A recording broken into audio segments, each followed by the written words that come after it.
Firdaus, mungkin bisa menjelaskan terkait kemarin kan abang memposting yang memperlihatkan abang itu masih bisa sidang di PA Depok kalau tidak salah ya bang, di PN Ya, Depok kan. ya. Itu mungkin bisa dijelaskan seperti apa dan persidangannya itu persidangan apa bang? Kalau sidang gue masih bisa. Sidang di mana aja gue bisa. Bebas. Nih gue mau sidang lagi. Minggu depan gue sidang lagi. Jadi omongan Hotman Paris yang bilang gue nggak bisa masuk ruang persidangan, yang bilang gue bakal diseret-seret sama petugas pengadilan dan lain-lain, itu hoax semua. Karena si Hotman Paris itu ilmu hukumnya cetek dibanding gue, nggak ada apa-apanya. Makanya kalau Hotman Paris ngomong hukum itu belepotan, ngaco, dan sangat mempengaruhi pandangan masyarakat. Kalau dia salah, masyarakat ikut salah karena pandangan hukumnya ngaco. Akhirnya masyarakat ikut salah dalam menafsirkan hukum karena Hotman Paris kurang wawasan hukumnya. Gitu. Dan mungkin kemarin bisa dijelaskan bang terkait sidang abang kemarin sidang soal apa dan mungkin bisa sidang itu gue gugat dua menteri, satu gubernur, satu wali kota, dan satu PSN yang gue gugat. Kenapa? Karena ada mekanisme yang salah pada saat mereka membebaskan lahan klien gue. Nah, gue mengatasnamakan diri gue sendiri.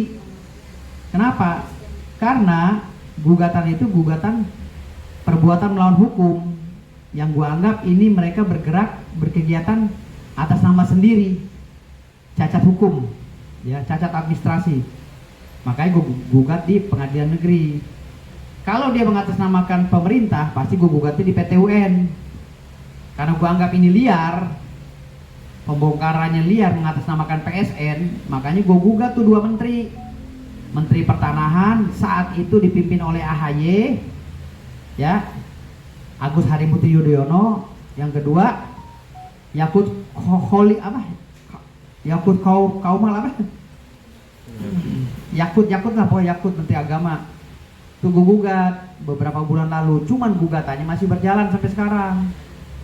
Gue penggugat, gitu loh.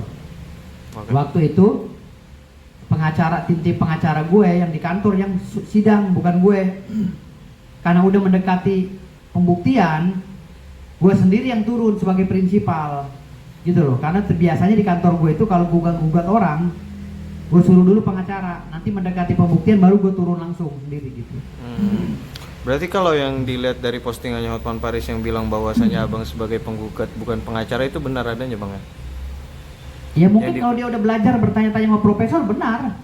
Kan dia selama ini kan nggak ngerti konstruksi hukum. Waktu itu kan dia ngomong, gue kalau masuk pengadilan katanya bakal diseret, dilempar keluar pengadilan dan lain.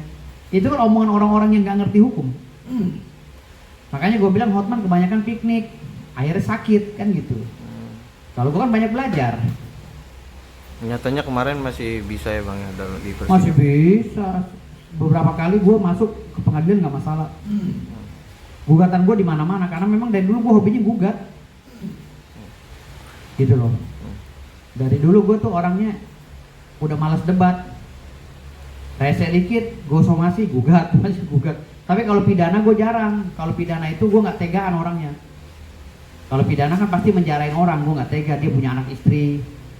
Kadang-kadang gue laporin doang, ntar gue cabut lagi laporannya. Gue nggak tegaan orangnya. Kecuali orangnya udah ngeyel banget, udah nantangin banget, baru gue sikat. Kayak ada orang beberapa yang gue penjarain kan. Ada sekitar 15 orang kan gue penjarain semua. Karena mereka ngeyel gitu loh. Tapi kalau yang masih ketawa-tawa, masih senyum sama gue enggak. Oke. Bang, ini kan kemarin juga izin bas abang juga kan sudah dicabut oleh Mahkamah Agung gitu ya bang. Ya Bukan mungkin dicabut, dibukukan. Dibukukan, sorry. Nah mungkin gimana tuh bang menyikapinya bang? Apa kan ya masih banyak banget masyarakat yang masih belum tahu gitu terkait hal tersebut, sehingga abang juga kemarin masih bersidang gitu. Gimana tuh bang? Kalau pembekuan itu sifatnya sementara dan itu pun cacat hukum. Kalau itu diteruskan, ini akan memalukan Mahkamah Agung. Kenapa? tidak pernah dituang di undang-undang manapun atau di regulasi apapun terkait dengan bahasa pembekuan berita acara sumpah seorang advokat. Karena mekanisme pemberhentian advokat itu haruslah melalui sidang etik. Kalau sidang etik itu sudah dilanggar 3 kali baru bisa diberhentikan. Dan itu pun kalau pelanggaran etiknya berat. Nah, kalau pelanggaran etik itu di dalam undang-undang advokat berkaitan dengan kegiatan si advokat dengan si prinsipal atau kliennya. Nggak ada kaitannya dengan naik meja, contempt of court dan lain-lain, itu nggak ada kaitannya. Nah, sekarang surat pembekuan yang dikeluarkan oleh Pengadilan Tinggi Banten itu semuanya isinya contempt of court. Nggak ada referensi pasal-pasal apapun di dalam undang-undang manapun yang menyatakan bahwa saya berhak diberhentikan oleh Pengadilan Tinggi karena kesalahan contempt of court. Nggak ada. Nggak ada. Ini kan cara yang salah dan sangat memalukan pemerintahan Pak Prabowo. Gitu loh, lembaga sebesar Mahkamah Agung, lembaga sebesar institusi negara sebesar Mahkamah Agung, tapi cara kerjanya seperti ini. Dan yang sangat saya sayangkan, menteri-menterinya di atasnya seperti Pak Yusril, seperti Menteri Hukum, diam saja. Apakah mereka ini tidak mengerti tentang konstruksi hukum? Padahal Pak Yusril itu ahli hukum tata negara. Nah, kalau ini dibiarkan akan menjadikan presiden buruk bagi penegakan hukum di Republik Indonesia. Nanti asal kesel sama orang, lalu si orang itu dikeroyok oleh pemerintahnya sendiri. Padahal menurut Undang-Undang Dasar 1945, rakyat itu wajib dilindungi oleh negara. Lah hari ini saya sebagai warga negara merasa dikeroyok oleh pemerintah Republik Indonesia tanpa pembelaan. Saya ini tidak bersalah. Saya ini tidak melakukan apa-apa. Saya adalah pengacara yang militan yang membela secara mati-matian klien saya. Saat klien saya itu dikerubungi dan dianiaya di depan pengadilan pada saat itu. Gitu loh. Di dalam ruangan pengadilan. Jadi artinya itu sifatnya spontanitas. Harusnya saya ditanya dulu. Gitu. Mana sini. Lu kalau nggak ngerti jangan nanya orang. Ya. Jadi bagaimana saat ini saya sebagai seorang pengacara, ya, sebagai seorang advokat yang harusnya dilindungi oleh negara melalui Undang-Undang 18 tahun 2003, tetapi saya dikeroyok oleh organisasi advokat dan dikeroyok juga oleh Mahkamah Agung, dieksekusi tanpa adanya kesempatan, tanpa diberikan kesempatan untuk membela diri. Gila nggak? Bisa dibayangkan orang yang mau dihukum mati saja, orang yang itu semuanya, lu pencet apa sih Pak tadi? Mencegah tuh, tiba-tiba nomor suci. Mau makan apa terakhirnya? Gitu loh. Orang yang mau dihukum mati aja tuh ditanya. Gitu. Kayak Firdaus, kamu mau makan apa untuk yang terakhir kali? Itu orang yang dihukum mati, diberi kesempatan untuk mengajukan satu permintaan. Lah ini saya hanya melanggar administrasi, dikeroyok sama negara. Bisa dibayangkan, negara yang menjadi tumpuan harapan saya untuk melindungi saya, sekarang saya dikeroyok hanya gara-gara masalah yang belum jelas. Gitu loh. Masalahnya apa saya nggak tahu. Kok saya dikeroyok sama negara saya? Gitu, saya dikeroyok. Saya seorang pengacara dikeroyok oleh negara. Dan yang parahnya lagi, ya, kejadian itu terjadi pada saat si Hotman Paris mengumumkan di media sosialnya, meminta berita acara saya dicabut, dan si Hotman Paris meminta agar saya dipecat dari KAI. Permintaan itu disambut tergesa-gesa oleh Mahkamah Agung tanpa meninjau kembali apakah saya sudah dilakukan proses kode etik, sidang kode etik di organisasi advokat itu. Jadi ini semuanya terburu-buru lah. 2 hari Hotman Paris mengumumkan bahwa saya harus dipecat, ya. 2 hari kemudian Kongres Advokat Indonesia hari Minggu jam 8 malam mengumumkan pemecatan saya walaupun suratnya belum ada. Diumumkan dulu dengan alasan katanya desakan publik dan dorongan dari semua provinsi.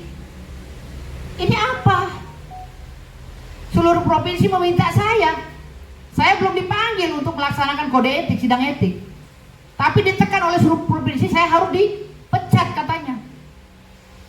Lalu yang lebih parah lagi, setelah dipecat hari Minggu, beberapa hari, sehari 2 hari kemudian, Mahkamah Agung menyebarkan surat pembekuan saya di seluruh media sosial tanpa panggil dulu saya.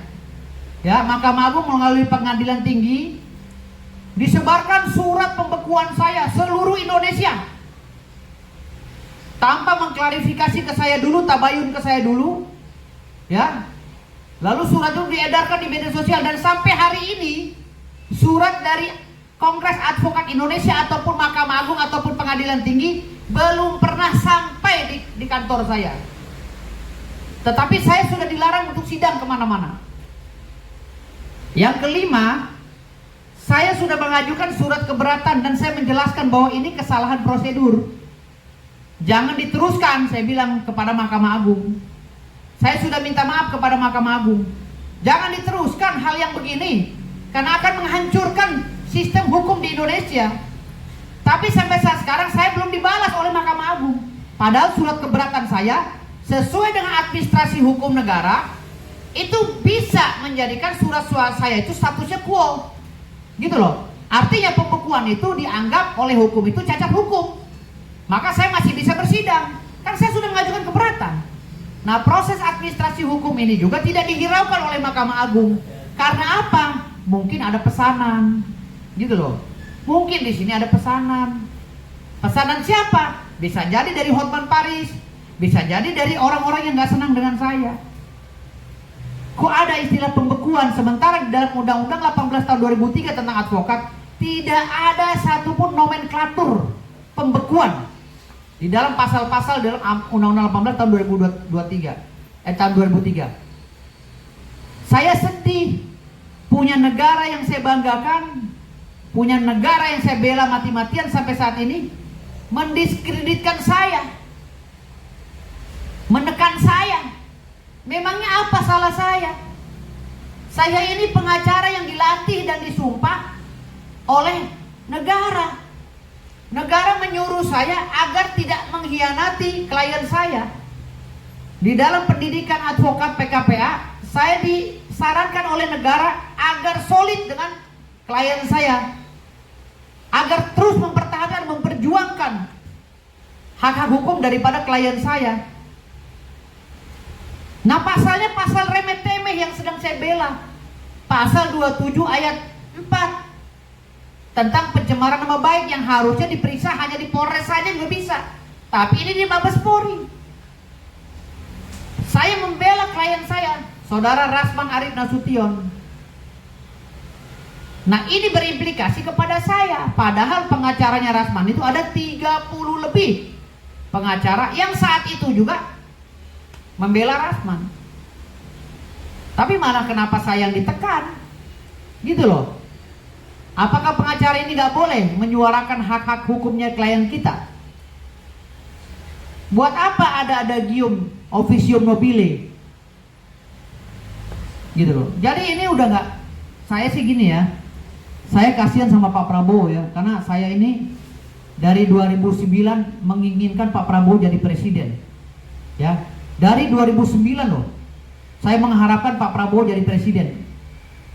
Ya, 2014 saya dirikan organisasi Relawan Militan Prabowo. 2019 saya mendirikan organisasi Relawan Militan Prabowo. Sampai saat ini pajaknya masih saya bayar tuh organisasi Relawan Militan Prabowo. Ada pajaknya, ada NPWP-nya semua lengkap. Sampai saat ini saking saya cinta dengan Pak Prabowo. Harapan saya apa? Saya mendorong Pak Prabowo untuk jadi presiden agar negara ini benar. Benar negara ini sudah bagus di bawah pemerintahan Pak Prabowo. Sudah bagus sekali, tetapi cara penerapan hukumnya belum bagus. Karena ada seorang pengacara yang didiskriminasi oleh negaranya sendiri tanpa proses yang benar. Dan yang mendiskriminasi itu adalah Mahkamah Besar, Mahkamah Agung, mahkamah yang dipertuan agung di bangsa ini. tanpa proses yang benar. Yang lebih parah lagi, menteri-menteri hukumnya yang mengerti hukum seperti Pak Yusril diam saja tanpa komentar. Gitu loh. Saya tidak membela diri, tapi mari kita benahi bangsa ini dengan cara yang benar. Gitu loh. Kalau mau menghukum pengacara, lihat dulu dia punya kuasa enggak. Di dalam Undang-Undang 18 tahun 2003, setiap pengacara itu punya imunitas. Gitu loh, punya kekebalan terhadap hukum. Kalau dia dikenakan sanksi administrasi, harusnya selayaknya atau seyogyanya harusnya melalui prosedur yang benar. Sanksi 1, sanksi 2, sanksi 3. Kalau tindakannya itu sudah dianggap fatal, baru dia terjadi pemecatan. Dan di dalam Undang-Undang 18 tahun 2003, pemecatan atau pemberhentian seorang advokat itu apabila dia melanggar hukum di atas 4 tahun, di penjara di atas 4 tahun, baru bisa dipecat. Nah ini yang di penjara 8 tahun aja, ya, ada pengacara senior di penjara 8 tahun nggak dipecat, masih beracara, bahkan mendampingi presiden. Ada juga pengacara di penjara 6 tahun, ada yang 3 tahun, belum dipecat. Kok saya hanya naik meja nggak sengaja, segininya keterlaluan. Sampai semuanya ini ikut berbicara. Apa karena Hotman Paris yang mesen? Hah? Spesial banget Hotman Paris di negara ini. Bagaimana negara ini mau dibilang jalan benar kalau penegakan hukumnya semuanya takut sama Hotman Paris? Gitu loh. Semua pemerintah ini takut sama Hotman Paris karena Hotman Paris mengaku-ngaku sebagai pengacara presiden. Kan kacau sistem hukum seperti ini. Mengerikan sekali gitu loh. Ya. Bang, mengenai hari ini kan sidang kembali ditunda ya Bang ya. Saya mau nanya Bang terkait Abang tidak hadir dan mendampingi Bang Rasman, dan saat ini Bang Hotman juga tidak hadir karena masih sakit gitu. Gimana Bang menanggapi? Kalau saya nggak hadir hari ini karena saya udah tahu Hotman itu bakal lama sakitnya. Karena ada cairan nanah di dalam dalam liver itu bahaya. Ya. Bahaya itu kalau nggak diobati secara intensif, walaupun dengan ahli kedokteran apapun. Itu membahayakan karena udah ada cairan nanah di dalam hatinya menurut dia. Makanya gue bilang, ini pasti nggak dateng nih orang karena masih sakit. Ya, percuma dipaksain juga sosok gaya, sosok kuat, percuma. Mukanya kelihatan masih sakit. Mendingan istirahat, kalau bisa bertobat lah, gitu. Ya, bertobat aja mumpung belum terlambat. Ya, untuk Hotman Paris, bertobatlah kau, mumpung belum terlambat. Ini kode alam dari saya nih, kode, saya kasih kode. Bang, tapi ini kan pengacaranya Bang Rasman juga ada yang baru bergabung, yaitu Bang Herwanto ya. Herwanto udah dipecat, udah dikeluarin, udah seminggu yang lalu. Alasannya apa Bang? Gue suruh keluarin Bang Rasman. Gue bilang nih pengacara gila nih, stres nih, keluarin Herwanto. Gue japri Bang Rasman, tolong Bang nih orang stres ini, orang gila ini, bukan pengacara ini, orang stres. Tolong keluar dari grup langsung. Dari grupnya Bang Rasman langsung dikeluarin dia. Atas permintaan gue ya. Oh berarti sekarang udah nggak jadi tim pengacaranya? Udah nggak. Permintaan gue. Dan dikabulkan sama? Dikabulkan Bang Rasman. Gue bilang tolong Bang nih orang stres, orang gila. Herwanto itu tuh gak ada apa-apanya, itu recehan, pengacara receh, tapi nyari panggung, nyenggol-nyenggol orang yang lagi viral gitu. Gak ada, padahal di kalangan pengacara dia udah di depak surat depak sini, gitu loh. Kalau dia bilang mundur, bohong, itu pengacara udah dipecat. Langsung gue yang minta dipecat. Gitu. Bang. Makanya gue bilang Herwanto, periksalah kejiwaan lu, kasihan. Udah kelayang-keloyong kayak koboi cengeng pakai tempat pistol, kasihan kayak orang stres gitu loh. Jadi pengacara tuh santai-santai aja, ngapain kayak gitu penampilannya. Pakai acara-acara ngajakin adu jotos gue mana pernah ngadu jotos orang kayak gitu, paling gue jatuh lagi tumbang gitu. Bang, tapi kan beliau mengkonter juga bahwasanya Abang yang disuruh tes kejiwaan gitu. Dia, gue udah suruh tes kejiwaan di dalam grup. Udah gue maki-maki. Sebelum dikeluarin sama Bang Rasman, dia udah gue maki-maki dulu di dalam grup. Gue katain gila, gue katain stres, baru dikeluarin sama Bang Rasman. apa sih bang maksudnya yang awal mulanya sehingga abang bisa Gue nggak tahu kan, gue bilang pengacara stres. Kan gue nggak kenal dia, ya kan? Waktu kita demo Gasken, ya kan? Dia nggak dalam struktur, nggak ada. Tapi dia sosok ngatur, semua orang ada di situ sosok ngatur. Saya mau masuk, 20 orang harus masuk, gitu kan? Gue bilang, lu siapa? Gue penanggung jawabnya di Gasken, lu siapa? Lu cuma ampas tempe, gue bilang. Akhirnya nggak disuruh masuk tuh kayak monyet gini di luar nih. Tolong masukkan saya gitu. Di pagarnya DPRD kayak monyet ini. Masukkan saya, kalau nggak saya roboh ini. Kayak gitu-gitu. Gue bilang lu orang stres. Gue bilang Pak polisi, ikat dia. Kalau dia macam-macam ikat, tak tanggung jawab gue. Bilang. Ini pengacara stres gimana lu ladenin? Erwanto tuh stres, pengacara stres. Jadi jangan lu tanggepin. Tapi nggak apa-apa sih dia ngoceh-ngoceh di media sosial, nggak apa-apa buat nyenang-nyenangin kita aja gitu. Didiamin aja buat nyenangin kita. Sari lu yang benar. Bang, terkait Hotman Paris masih menyindir-nyindir di media sosialnya terkait abang dan Bang Rasman, mungkin seperti apa bang? Ya kalau gua kan udah nggak pernah nyindir Bang Hotman. Lihat aja postingan gua di Instagram gua, di TikTok gue. Nggak pernah gua nyindir. Kalau dia nyindir baru gua sindir lagi. Dia sindir, gua sindir lagi, kan gua gitu. Kalau dia nggak nyindir nih, kayak kemarin dia sakit berapa hari, gua kan nggak pernah posting sindiran ke dia. Gue bikin postingan yang lain, tahu-tahu dia begitu agak sembuh nyindir gue lagi, ya gue sindir lagi kan gitu. Gue orang nggak mau kalau gue orang nyindir gue diem.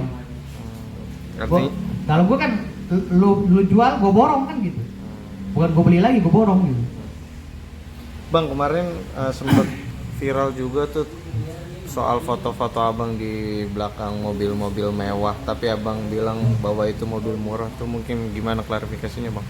Iya memang itu mobil murah, kan gue tanya sama Rudi Salim, kan gue foto kan, gue video kan, karena gue diajak podcast sama dia. Gue tanya, ini mobil paling mahal berapa? 30 miliar, iya. Kalau ada 100 miliar gue beli, gue bilang gitu. Berarti masih murah kan gue mau beli mobil 100 miliar. Cuman adanya cuma 30 miliar, kan mobil Hotman cuma 30 miliar kan, berarti masih murah. Orang gue nyari yang 100 miliar, tangan lu jadi tutup nih, ini speakernya nggak ada. Nah gitu. Tapi apakah postingan dari abang itu sendiri untuk menyindir dari Bang Hotman Paris juga bang, atau seperti apa? Enggak ada tujuan sih kita ke Rudi Salim itu memang diundang podcast, dan kebetulan showroomnya dia ada Lamborghini, itu aja sih. Itu duduk aja. Mungkin apa aja yang dibahas bang? Apakah terkait kasus Bang Rasman? Masalah gue punya gunung, gue keluarin datanya semua. Masalah ya seputar begitu aja. Gue Sultan, gue ini, gue itu, kayak gitu-gitulah. Oh, dan kita nggak pernah ngomongin Bang Hotman, nggak ada. Kita ngomonginnya masalah gunung, tapi sedikit gue sentil si Hotman Paris gitu. Tapi kalau dari abang masih tetap berambisi untuk ya tetap masih di fight untuk di jalur hukum melawan Bang Hotman? Selama Bang Rasman Arif Nasution masih make gue, walaupun gue nggak bisa bersidang, gue tetap akan bersuara. Minimal gue bersuara sekarang gitu. Kalau gue nggak bisa sidang nggak ada masalah, yang penting gue masih bersuara, mengcounter dia di media sosial. Kalau dia ada yang nyerang, seperti Hotman Paris nyerang Bang Rasman, gue sikat Hotman Parisnya gitu. Tapi kalau dari abang sebagai pengacaranya Rasman sendiri gitu, melihat kasusnya Bang Hotman dan juga Bang Rasman, kiranya akan seperti apa bang kalau abang menilainya ke depannya? Kan gue udah bilang di beberapa podcast, kemungkinan Iklim Hakim yang masuk penjara, Rasman enggak gitu loh, kemungkinan. Itu kalau analisa hukum gue ya, karena Rasman kan murni dia advokat dan dia sebagai kuasa hukumnya Iklim Hakim pada itu. Jadi ya kemungkinan bisa jadi Iklim Hakim. Ya, cuman masalahnya sekarang ini tega nggak Hotman menjarain Iklim Hakim yang katanya bekas pacarnya atau pernah ditidurin atau apa kan gitu? Tega nggak? Gitu loh. Kalau gue sebagai manusia normal, amit-amit cewek abis gue tidurin gue penjarain, gue nggak mau lah. Gitu. Tapi kalau dia tega, kejem, sakit jiwa, sakit hati, ya pasti dipenjarain sama Hotman kan gitu. Bang, mungkin terakhir bang ada pesan untuk Bang Hotman Paris atau Bang Herwanto sendiri dari abang?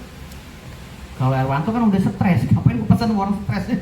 Kita cuekin aja Herwanto. Kalau Hotman, gue doain mudah-mudahan dia cepat sembuh, ya, sembuh segala-galanya lah, sakit jiwanya sembuh, ya, terus sakit benanah di livernya juga sembuh, ya, sakit apa lagi lah yang lain-lainnya, ya mudah-mudahan sakit-sakit apa aja gitu kan yang ada di badan dia ya sembuh semua, dan habis itu dia jadi orang waras dan biasa aja gitu loh.